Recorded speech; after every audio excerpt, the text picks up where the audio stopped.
Okay. Now, this problem is, you can start to see this is similar to the previous problem, but there is an additional complication we haven't taken into account. So you've got your 2 Newton-second laws, you have your torques. The problem is in our calculation for the moment of inertia. Let's go back to the moment of inertia. Oh, no, I'm wrong, you're right. All right, I thought you were not taking into account the moment of inertia from the mass over here, but the mass is gone, so you're right. You would have to take into account if it was still there, but the instructor had mercy on us and dropped that out, so you're doing good. All right, so you can just use the formula they gave you. Okay, good. So they told you the mass here was 2. And here where L is the total length, not half the length. So you put in 0.3. Okay, good. Put that out.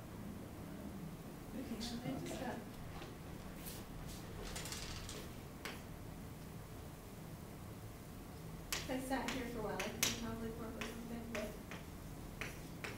not quickly.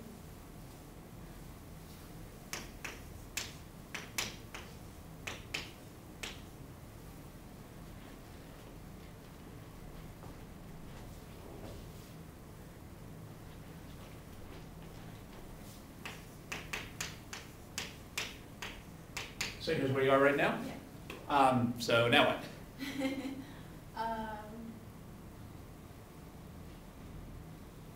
I mean, I guess I'll just do the long division, because I'm not Yeah. too sure. I can show you a trick if you want. That would be great. Okay. And it would be good to practice the long division too, because you're not always going to think of a trick. Yeah. But it's legal to divide both the top and the bottom of a fraction by the same number. Can you think of any number that would divide into both the top and the bottom of this fraction? 9.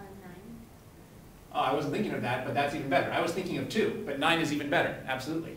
So what's negative 90 divided by 9? 10. Negative 10, And what's 0.18 divided by 9? You might have to work that out on paper. sorry. Yeah.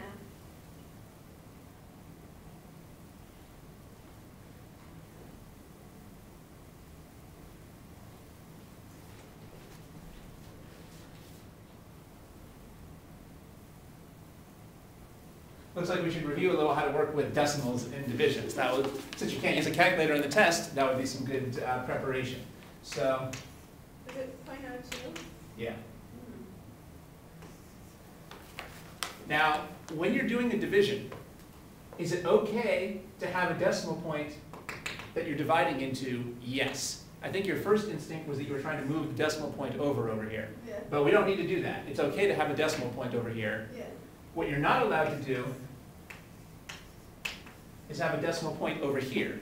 If there was a decimal point over here, that's when you would have to move both the decimal points over. Yeah.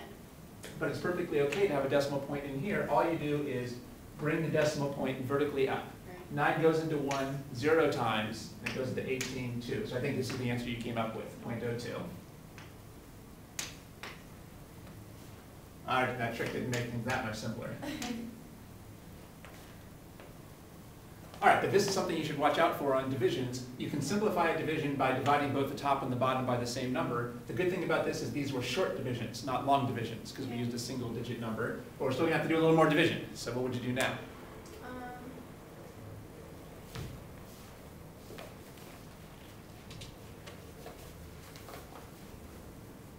I mean, I think I would probably just, if I were thinking about it, I would just think about like 2 times 5 is 10, so 0.2 times 50 would be 10, and then 0.02 times 500.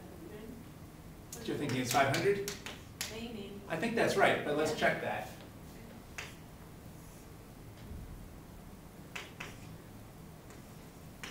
So here's the division.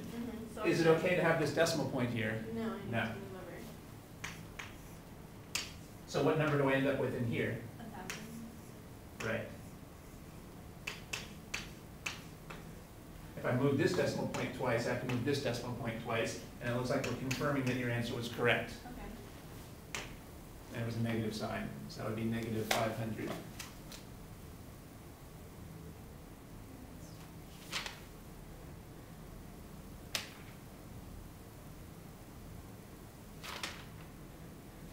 So what is the answer to part E?